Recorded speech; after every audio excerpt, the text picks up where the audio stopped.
Hi. uh, just be hopeful. Now, this is chapter 22, and I actually have my laptop open, and I might look at it a little bit while I'm talking about this. Let me take this little muffin top thing off, too. And welcome to my home. So this is going to be a really personal, transparent conversation today about what do you do when the dream dies in your heart, or when a purpose dies in your heart and you don't want it to. I want to be super sensitive to women and men, whoever is watching this, that have experienced serious loss.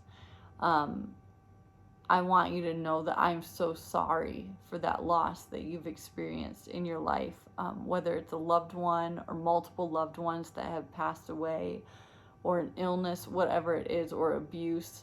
I am so sorry for that. And I want to tread lightly on this topic because I know that it is so real and it is so personal. And I'm going to just use an experience of my own personal loss to really, I guess, reveal some spiritual truths, if that makes any sense. And this is what I've learned through loss. Now, I may not have lost what you have lost, but if you please bear with me, we're just going to walk through some of these things together and what God had showed me during those seasons and what I tried to remember, in the seasons that I walked through. So it was about 10 years ago now. I was pregnant with my third beautiful child. I already had two girls, Grace and Anna.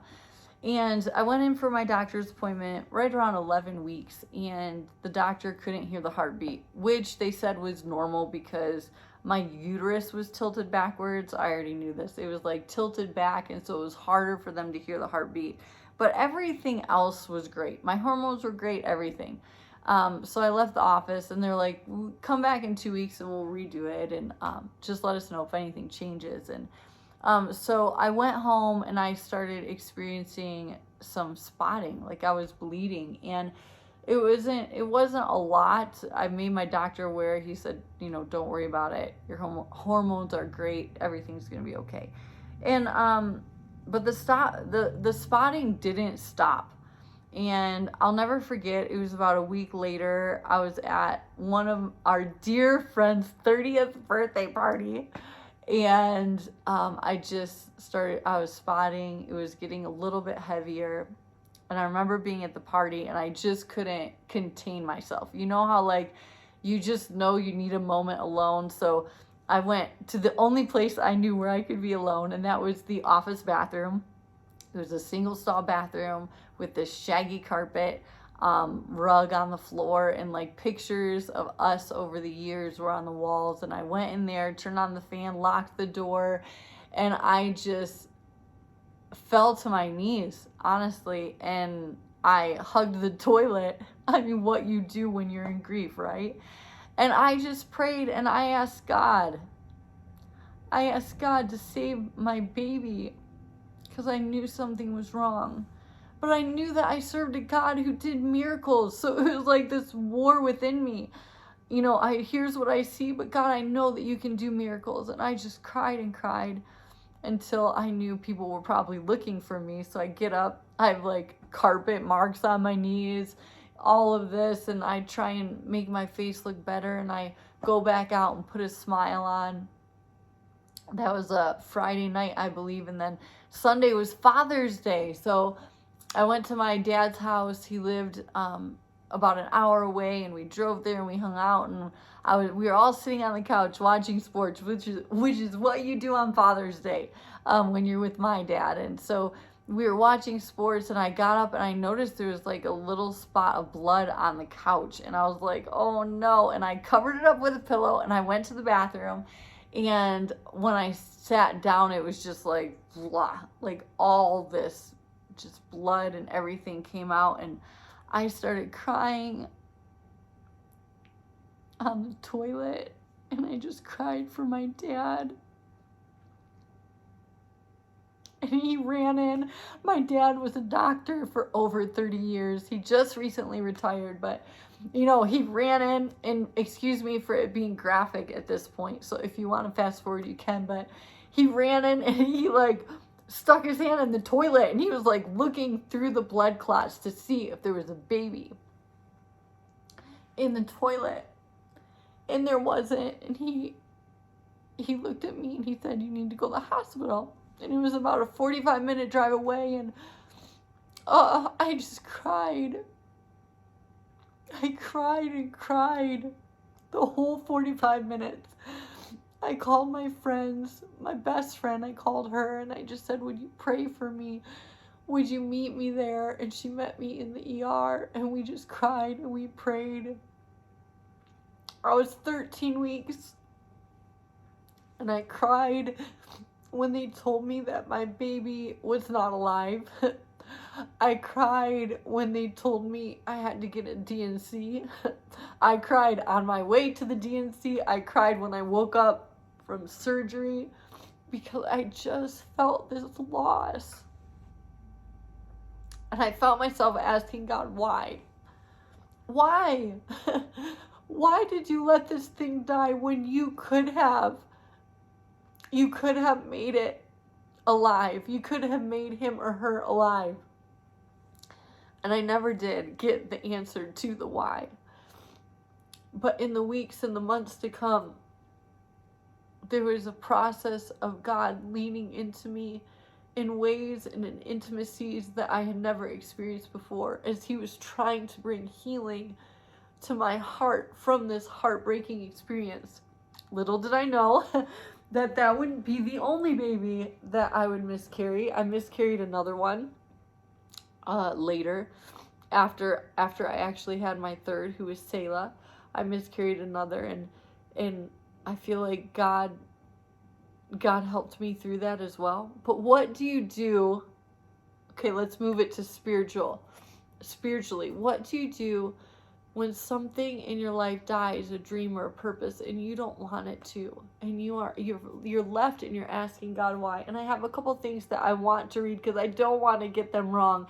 Hopefully you already read the chapter, but here's a couple things that I want to share with you. This is what I had to do in my walk with God. Number one, I needed to release my need to understand it. I did. Listen, the why can be a weight that just binds you. Not understanding the why can be a weight that just binds you. And unless you release the why to God, meaning you don't need to understand why that thing didn't work out, why that dream died, unless you release the why, you will forever be bound by it.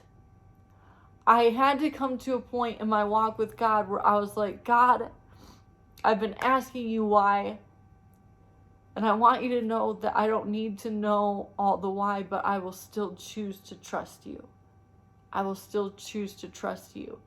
And doing that brought healing to my heart. Another thing, don't let past pain project itself into your present and future. I've got to say that again.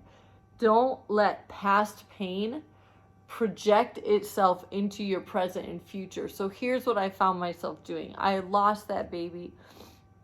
The next time I was pregnant, I was scared. I was like, oh my goodness, God, what if something goes wrong with this one? What if I have a miscarriage again? What if, and that baby was healthy? Then I had another pregnancy and I lost the baby. And I'll never forget. It was right after I was on a missions trip down the Amazon and I came home. I remember I lost the baby, and again, another D&C, another surgery. It was traumatic for me.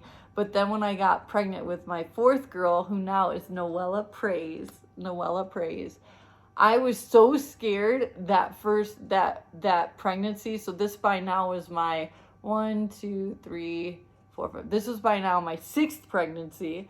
I was so scared with that one that it was robbing me of my joy. And I normally loved being pregnant. I loved the whole process. I loved reading like day by day, week by week, what the baby was doing and growing. And it was robbing me of my joy. And so my pain of the past was projecting itself into my present and telling me that I was going to lose another baby in the future. And that was not what God had destined for that pregnancy. And so I remember getting that verse that talks about, in Hebrews, that talks about without faith you cannot please God, but with faith, faith, he is a rewarder of those who diligently seek him. And I was like, God, I'm gonna have faith, I'm gonna believe you. So every time a fear came up in my life, I started telling myself, I'm not going to project that fear into my present. I'm not going to project that fear of the past into my future. God, I'm going to stand in faith. And so don't let past pain project itself into your present and your future. And here's another thing. Remember who you are. Remember who you are through all of it. Remember who God has created you to be. Remember the good things that he has done for you. Remember the miracles that he has done for you. Remember who you are. Trust in the God of the miraculous. I had to learn again to trust in him. I had to learn again, and this is another point, but to have fresh hope in him. I had to learn all of those things and know that when it comes to dreams and purposes and things like that, that's not saying that it's something physical right now, but just some dream or some purpose. Know that God can resurrect that thing. Maybe it's just not the time right now for that thing, but God can bring what once was dead back to life. And then remember to have hope. Refresh your hope in God. And I had to learn to hope again. I had to learn to trust again. I had to learn to believe in the God of the miraculous once again. And I can promise you, no matter what heartache, no matter what pain that you've been through in the past, I want you to know that God has a future for you and a present for you that's full of hope, that's full of promise, that's full of provision, that's full of miracles. So what are some areas that you need to hope and you need to believe God for again in your life?